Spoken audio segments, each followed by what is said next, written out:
hello, everyone. Good afternoon, good morning, wherever you are around the world. Just want to welcome you to our webinar, Driving Channel ROI, the 5 C's of Channel Marketing. This is Michael Cassetta. I'll be your host this afternoon. I am Vice President of Sales and Marketing for StructuredWeb. And as people continue to sign in, just to give you a couple of logistical notes, the webinar will run about 30 to 35 minutes. If you have any questions throughout the webinar, feel free to submit them through the chat box, and someone from my marketing team will collect those and feed those to me, and I may be able to answer throughout the webinar, or we'll, of course, be able to save them until the end. After the webinar, you should expect to receive in an email a copy of the slides that I cover, and, of course, our contact information for anything you need moving forward. So today we'll be discussing a framework to channel success. We call it the 5 C's, and it's become a model that we've delivered for many customers, and it's something that we're really trying to implement across many different channel organizations as a way of thinking about running a channel marketing organization, especially on a global level. And a little background about StructuredWeb and what we do. We help OEMs, suppliers, and SaaS providers drive substantial partner revenue growth by providing automated marketing solutions to acquire, retain, grow, and expand their customer base. So just, of course, a few key points here that I think are very important is, number one, acquiring new customers, of course, new demand gen and net new revenue growth. Retaining current customers, extremely important, especially in the SaaS and cloud models. Growing a customer base, so upsell, cross-sell opportunities, new customer acquisition in emerging markets, as well as, of course, just generally expanding the overall customer base, of your partner ecosystem. So within the 5 C's, we break down really the front to back pipeline, of channel into these 5 specific stages. And when you think about channel marketing, I think one takeaway from this message should be channel marketing is about a heck of a lot more than just the marketing. Marketing is really just a single component within the overall ecosystem, within the overall pipeline, that is required in the indirect side of your business. And the first stage to channel market is the create phase. And what we try to provide is not just the technology, but also the advisory and the best practice around creating effective content and strategic marketing programs that, of course, drive demand, but with customizable and also scalable assets to be able to tackle and to be able to provide support and value to any partner type, no matter where that partner is around the world. The second is the connect phase, being able to connect to your partners and being able to connect those partners to the proper marketing materials, tools, and resources that they need, while, of course, trying to maximize customer reach. The main economic reason why companies build a channel in the first place is to magnify the reach, magnify the scope of every single part of the marketing organization, because, of course, to be able to do this directly on your own would be very challenging from the direct side. So you use partners to maximize and to increase that leverage and increase that reach so you can penetrate markets all over the world and, of course, enable partners to add their own value and sales benefits to, of course, your product and solution. Communicate is the actual marketing phase. This is being able to communicate solutions through the partners with effective marketing enablement capabilities. I think marketing today has become much more complicated and much more complex than it's ever been, which puts even extra strain on a channel partner to be able to be effective at marketing itself and being able to sell your products. Convert is when you think of the typical lead funnel, when you think of the typical demand waterfall, as so well coined by Serious Decisions, being able to convert more leads into opportunities with not only advanced lead capture, but also advanced nurturing tools, that are pretty automated and very simple to be done on behalf of a partner. And then calculate, which is being able to calculate channel performance, being able to calculate ROI with continuous data feedback. I think the number one request we've gotten from our customers lately is the need to measure, the desire to know, and, of course, the ability to optimize later, what's going into the channel and, of course, what the results are that are going to be coming out of the channel. So why the 5 C's, and why did we break down such a complicated landscape into such a simple framework? Well, first, I think vendors need a very clear strategy in place to support manage, and drive success through channel partners. We hear way too often, you know, hey, we built them a portal, but no one's using it. Or we built all this marketing content and partners aren't using it, or partners want more, or we're still not getting data. We still don't know who's using what. And we understand that. And I think there are so many moving parts within a channel organization. There are so many demands put on a channel marketing team. And of course, as ever happens whenever the economy takes a dip or whenever there are market challenges or market interruptions, you know, marketing budgets are almost always the first budgets that get scrutinized and looked at to, of course, justify and support the investment being made. And I think the point that's very clear is that vendors and partners rely on each other for success. And a vendor can't just wait for its partners to go market and wait for them to go sell and expect to maximize its channel investment. At the same time, partners can't just rely on the vendors to do everything for them. There has to be this collaborative approach, and putting a very simple framework in place is the way we've seen that even the most complicated, large-scale, you know, multi-layered, multifaceted channel organizations have been able to effectively deploy this model and, of course, get accurate, measurable, and actionable data at the end.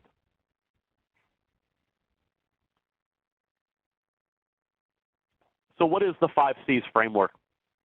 First, it's a strategic framework defining these 5 critical stages of channel marketing and outlining best practice solutions to implement at each stage. It's also a closed-loop model supported by continuous instant feedback or performance throughout your channel network, which, of course, enables strategic decision-making and enables you to drive ROI because you know where it's starting. And the closed-loop concept is kind of that holy grail in channel. You know, being able to track investment in the top, you know, through the entire funnel, and of course getting an output out the bottom of it. And we're happy to say we have a model that we know can do that. Of course, there are things that need to be built along the way. But to give you a walkthrough of it, the first stage, as we mentioned, was create. And this is, you know, creating the marketing, building the content, building the collateral, you know, that are going to be out there for the partners to use. Then the next phase, of course, is that connect. And you're going to see what we call here the double funnel. And the connect, again, is your partner management organization, the ability to recruit partners, to engage partners, to motivate partners. The communicate is the actual demand gen work being done through those partners. The convert, of course, is your typical lead management funnel.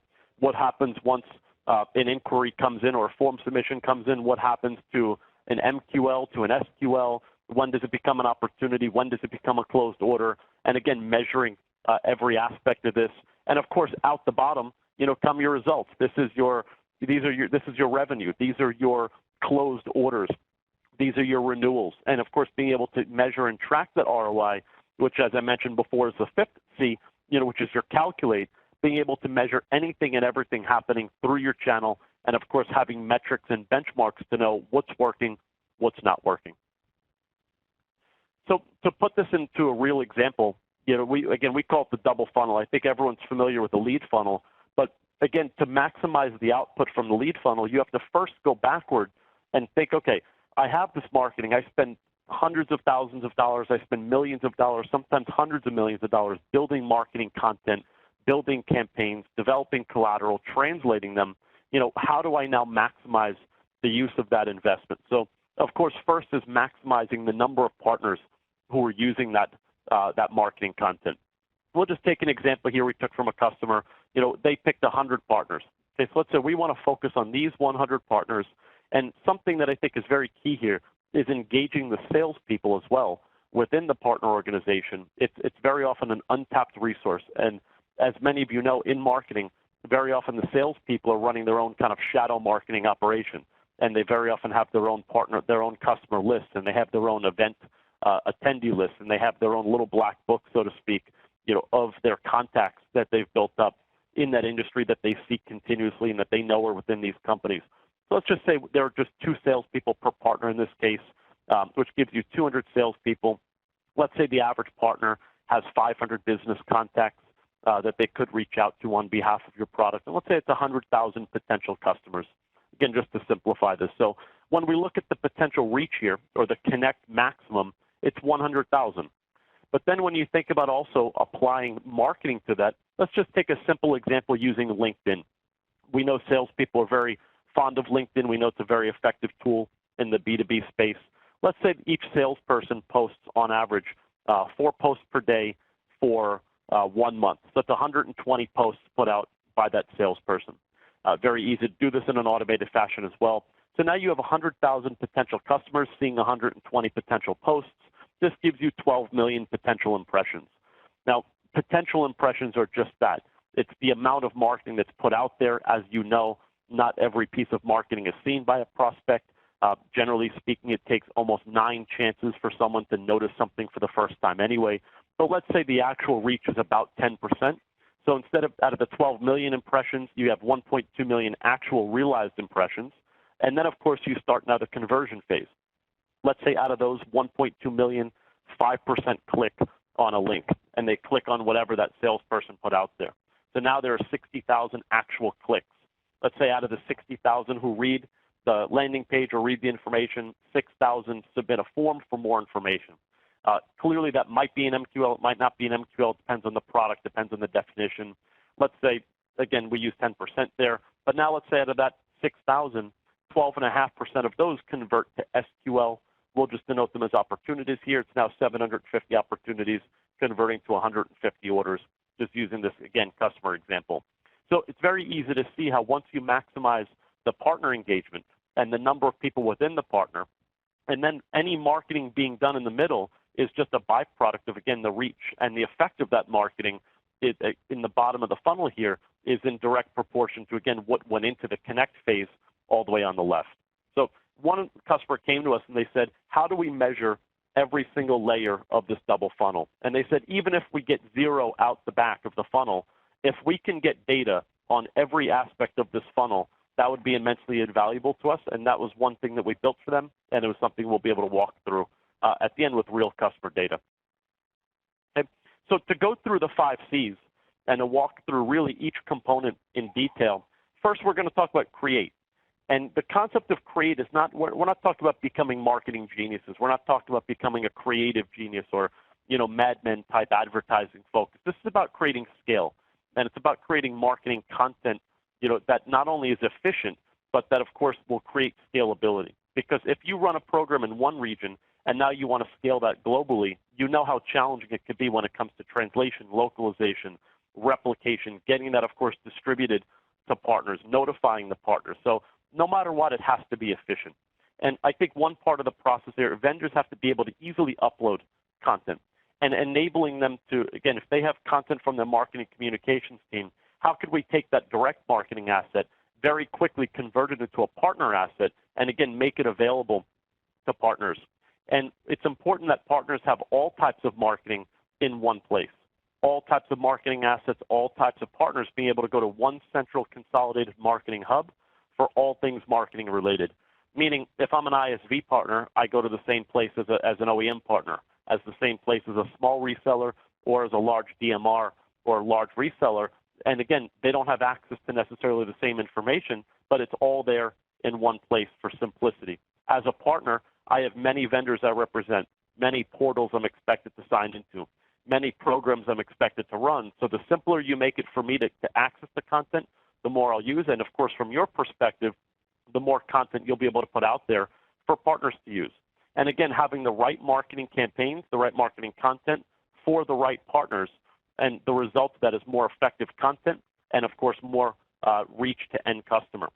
Another part of create is the scalability and being able to have very easy-to-use tools by the partner and very easy-to-use tools by you and your marketing communications team, because effective channel content requires customization. You know that your partner X doesn't want to necessarily represent your product just as your product. They want to be able to represent their business, which sells your product or which installs your product or supports your product. So it's important that, again, everything can be customized in an easy way. And if the vendor-provided content doesn't adapt to that partner and or the local market needs, it'll go unused or be used completely ineffectively. We had a recent customer come to us. This is a multi-billion-dollar global company. They said, we've never provided translated content to our partners because we just never had the resources to do it. This company does very well, but we're excited to see what happens now that they do translation into 10 local languages. And again, building the processes to scale that operation without killing costs.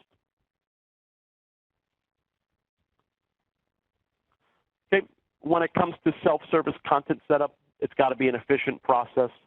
Again, it's got to be easy to upload assets. It's got to be easy no matter what language, no matter how to tag them, that it's a very simple process.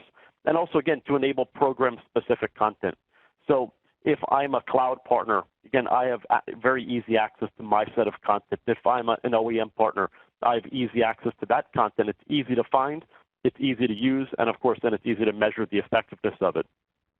Being able to give point-and-click functionality to partners to be able to customize the content for their own use, whether it be changing headlines, whether it be changing value propositions, or adding in their own local flavor that they use as a value add to your product, and making that functionality very simple and easy. Otherwise, you know the vast majority of partners will not do anything if it's too complicated.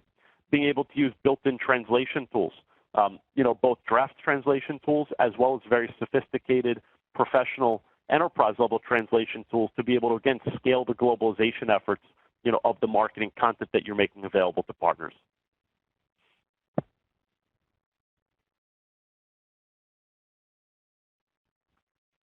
The next phase is the connect. And when we talk about connect, this is about maximizing reach through the partners. And the connect phase, I think, is really crucial because, of course, the more partners who are engaged, the more marketing that's going to happen. And we tend to get that holy grail request constantly from customers. How do I get more partners marketing? Well, I think the first realization and acceptance has to be my partners will never be marketing experts. We know they're diverse. We know partners have different needs. We know they have different capabilities. So it's very important to provide different infrastructure for the different types of partners. And again, from your side, to do it in a very simple way. So first, being able to provide them self-service tools that very easily can be accessed and executed, through marketing automation system. And again, that very often can plug right into your own portal. So again, your partners are still going to the same place they go for everything else. Marketing concierges, being able to provide additional support, additional capabilities to your top-tier partners that either might deserve that extra support or need that extra support, or from your perspective, maybe they just, they're going to provide a massive amount of ROI for the time and effort you put in. So you might as well help them do the marketing at a very high level. And also being able to provide them custom programs, where these could be full-service marketing programs that partners can order almost in an e-commerce like Amazon-like way, where they order marketing, it's done on their behalf. So again, for the partners that might have the resources, that might have the budget but not have the time, you can at least ensure that even those partners are getting the support that they need, again, all from one place. Increase engagement and drive more demand with the right level of marketing support. By giving the different partners different ways to consume your marketing, we find that, again, you can see a dramatic increase in the amount of partners marketing on your behalf. The communicate is where, of course, this is your truth through partner marketing comes in. This is the demand gen. This is your lead gen effort. It's being done through that massive reach of connection that you've been able to build. The channel marketing success relies on the ability to effectively communicate through those channel partners to end customers. And in today's B2B digital world, relying on just email to communicate with customers won't cut it. And we hear from a lot of customers, but I've given our partners emails and they just don't use them. Or I've given them emails and they just don't generate the leads that they used to. And my response always is, well, that's today. That's 2015, and that's going to be a standard you'll see, across many different systems if you're just providing email. Today's customer is inundated with marketing. They're overwhelmed with data. They're overwhelmed with stimulus. And it's important to note that you'll get to different customers in different parts of the buyer's journey using completely different tactics at different times. For example, we know that email still is a very effective tool when it comes to reaching customers, but at the same time, we also know that in some countries, email is very challenging. We know that in some places, emails get ignored because of spam laws and spam filters, and we also know that customers get so many emails that, again, many times they do end up ignoring them. We find webinars are an unbelievably effective tool to generate high-quality leads, and we also find that we can see anyone who registers for a webinar in a high-tech or software product, about 15% conversion to sales qualified lead just by registering. If you're not providing webinars to your partners or letting them leverage your webinars, there's a huge area of opportunities being left on the table. Google AdWords and display and retargeting, Again, low-cost, high-scale methods for reaching customers in different places. Social marketing, being able to help partners become thought leaders and to build their own local brand. Content syndication. Content syndication used to just be get my content on my partner's site and that's it. If content syndication is also not a really highly effective lead gen tool, it's another huge wasted opportunity.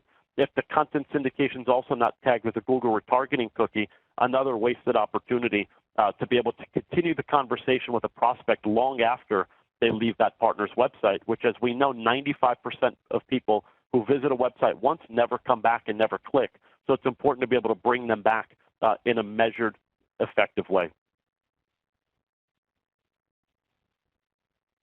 So, and a way of integrating marketing is a very simple way of providing partners best practice marketing campaigns. Again, not just relying on one tactic, but integrating the different tactics, for example, in a way where maybe, again, you help a partner by building this entire campaign where they just click a button, execute it, and all these steps run on their behalf. Of course, an email needs to be attached to a corresponding landing page. We see way too many emails that go to a generic landing page that's not specific to the content in the email, and therefore the form submission rates drop precipitously in those cases. So they click the landing page, and of course, now that they've been on that landing page, they've been tagged with a retargeting cookie. And because they've been tagged with a retargeting cookie, they're going to continue to see digital ads throughout the net, bringing them back to another landing page of similar content. Again, a way of continuing to push that customer down that buyer's journey and down that funnel and keeping that partner right in front of that prospect. They've now submitted a form on that landing page, so now they're going to be entered into a specific email nurture stream that's focused on someone who submitted a lead on that specific form. Now that they're put through that nurture stream, we invite them to a webinar. Of course, the webinar comes directly from the partner with their name on it, their logo on it. Again, a way of the partner feeling comfortable inviting people to a webinar potentially provided by the vendor. The customer can register. They're then put into a webinar nurture to make sure that they attend the webinar, or at least that they continue to receive email or information about the webinar and that product. They attend the webinar, and then, of course, after that, we can even trigger a lead to the partner. Lead definition, of course, is different per company. But here, we typically see, again, anyone who registers for a webinar as being a very high-quality lead. And, again, not just about building this whole framework, but about automating this and about being able to track the data at every stage of this integrated journey, where for a partner, as you know, they're not going to do the nurture once, let alone several times here. And we think, again, that effective B2B marketing today involves a consistent, ongoing approach, very key, that, of course, that this is able to be done on behalf of those partners.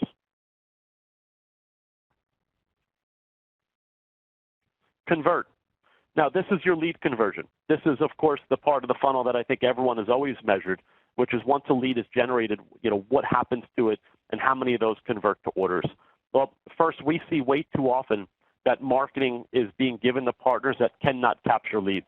We see syndicated content that either doesn't capture leads or that brings them into a completely separate system to get leads where the partner would never be in the first place. That's not an effective way of maximizing lead capture.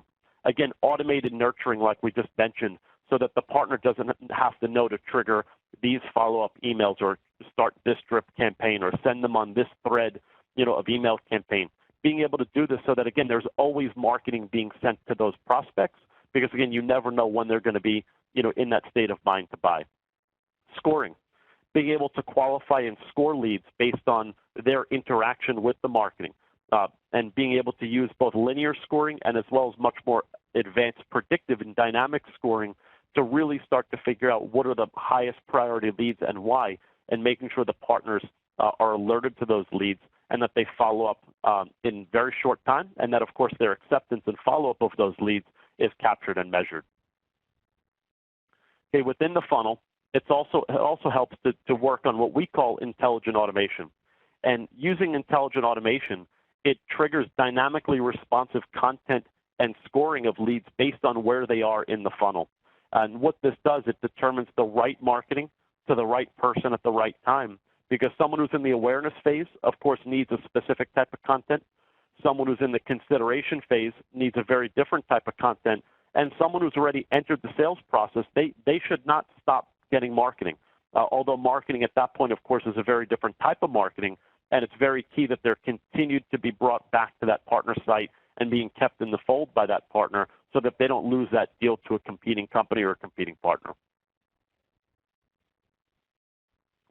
Last phase, of course, is calculate. And this is about measuring. That's about ROI on every POI of your channel. So return on investment on every point of interest within your channel.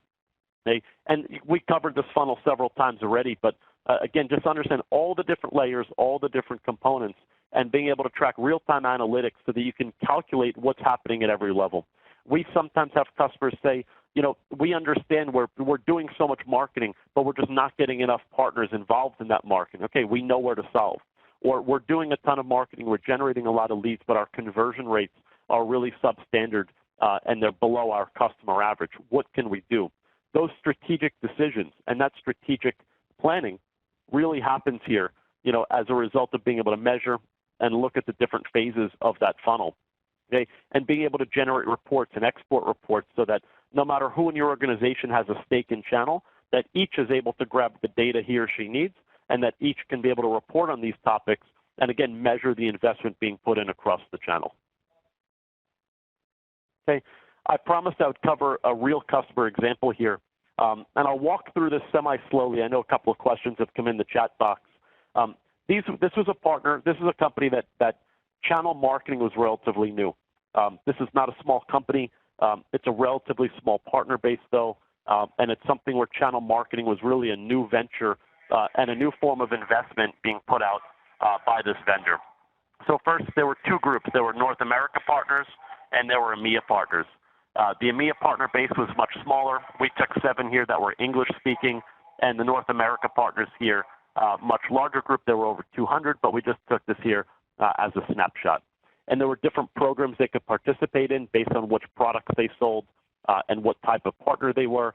And again, this is a very holistic look, but just to show which partners are doing what types of marketing, which ones, for example, were fully capable. You see partner E here, completely wanted to own social marketing, and that's fine, of course. Which partners had a LinkedIn presence, which partners had a YouTube presence, which ones were actively running search engine marketing, which partners were utilizing retargeting. And what's cool about this is that we can help customers also get insight about their partner base that they might not have ever even known was possible before. So this partner F here, for example, when the customer asked us why they weren't using the retargeting code on their own website, we said, well, this partner doesn't have a website. The company said, that's impossible. We said, no, although there's a very large partner with a very sophisticated sales funnel and sales ability, they have absolutely no digital presence whatsoever. Very important to know that. Within North America, of course, you see a very different mix, within that. We even had one partner say, I'm not interested in social marketing. We don't think it works. Okay, no problem. We can try to help you there. But again, getting a very clear snapshot of what's happening across the partner base, where the capabilities are, where the strengths and weaknesses are, so that a PMM or a head of channel can really look in and say, okay, how can we help our partners go to market in a more effective way? And some more data here. Just again, look at some email campaigns, different product lines, how many emails were sent, what was the total reach of those emails sent, open rates, click-through rates, lead rates, opportunities, pipeline amount. And again, being able to get to all those different layers. What's the effectiveness of SEM, for these product lines? What are the click-throughs? What's industry standard? What kind of investment can be justified, on SEM? And again, having true data across the channel to now prescribe the next level of investment and, of course, where that investment will go. Leads by partners. Okay? The number of leads, I'll tell you just anecdotally, partner number 2 here was the partner with no website. And the reason they were still able to generate leads is that we were able to provide for them a hosted microsite where they had never had that before, and also trackable phone numbers where some customers were calling direct to that partner, able to track that. So even though there was no true website there for the partner, still able to generate 32 leads as part of this program, measuring the different stages of the lead funnel. And again, being able to track all of this and tie it back to a very comprehensive report about the effectiveness of the channel. So I know I covered quite a bit there in 31 minutes. I want to take a pause here just to answer a few questions that did come in through the chat box. So give me 1 second while I pull this up here. First question was very generic about will we receive slide decks at the end, and the answer is absolutely. That is without a doubt. We will be sending out a copy of the slides after the webinar. You'll probably expect those within 48 hours. Question 2, what is the most important stage of the 5 Cs? I don't think there's any way to answer that from our side, but what I could say is, of course, I think you need to determine that within your own organization. Is partner engagement the key focus? Is lead generation the key focus? And of course, I think everyone always wants leads, but you have to be very specific about what you're looking to measure and what your priorities are, within, of course, that funnel. For some companies, they already have a very engaged partner base, and now it's just a matter of becoming more effective in marketing with them. And again, providing tools that the partners will be able to consume. Even if they're small partners, even if they have no time and no resources, being able to give them something that is very easy to execute, or something that can be executed even on their own behalf, which that's a whole other conversation. It's something we've been working on for a long time now, is being able to automate marketing so that if I'm a partner, all this marketing can be done for me. I see it, I know it, but I'm actually not doing the execution myself.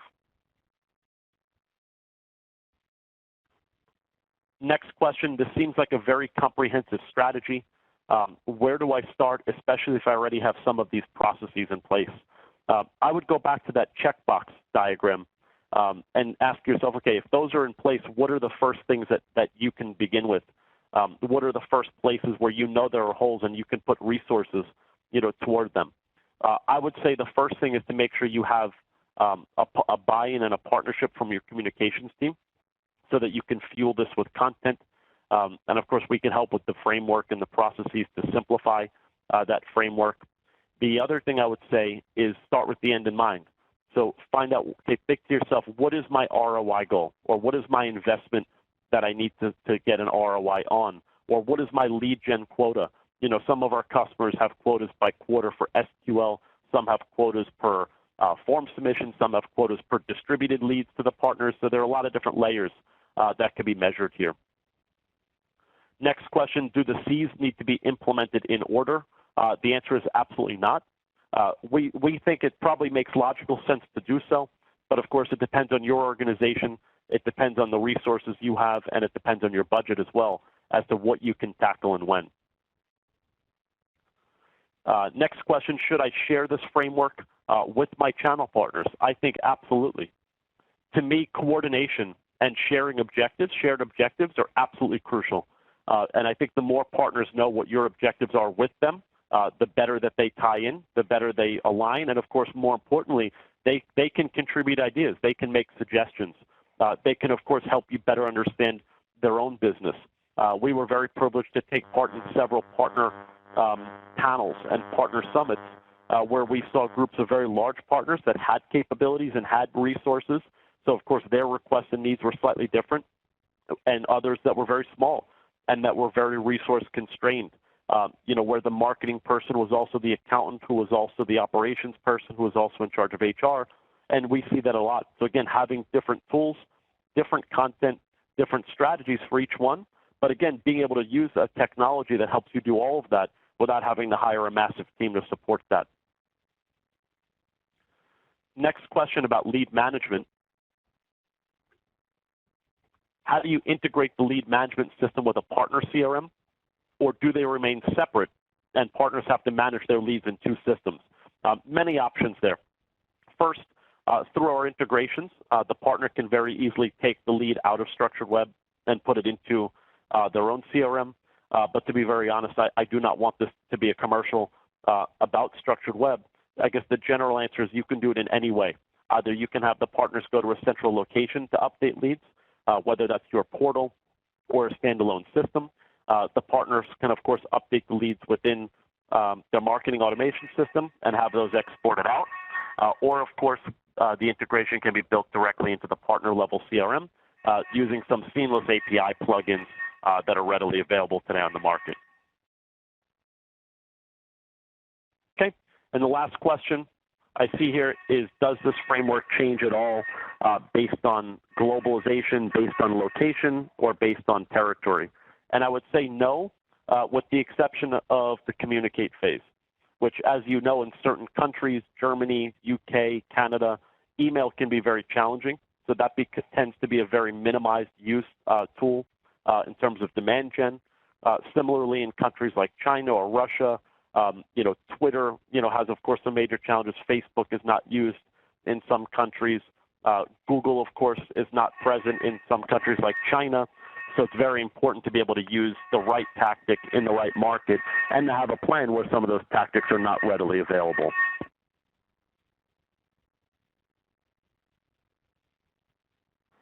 So as we wrap up, just wanted to say if you have any questions, you can, of course, reach us at StructuredWeb at the following contact information. You have my email here. You have our company website. Feel free to check out our blog. And, of course, I really appreciate every single person today joining our webinar. I appreciate the time and the attendance. And also I apologize for the fire alarm, of course, going on in the background. Any follow-up you will get from us will probably come from either myself or Kaylee Bracounier, our marketing manager. And again, we thank all of you for your time. Look forward to speaking to many of you after. And of course, if you have any questions, please shoot them our way. We'd be happy to help. Have a great rest of the week. Have a great holiday season and enjoy. Take care.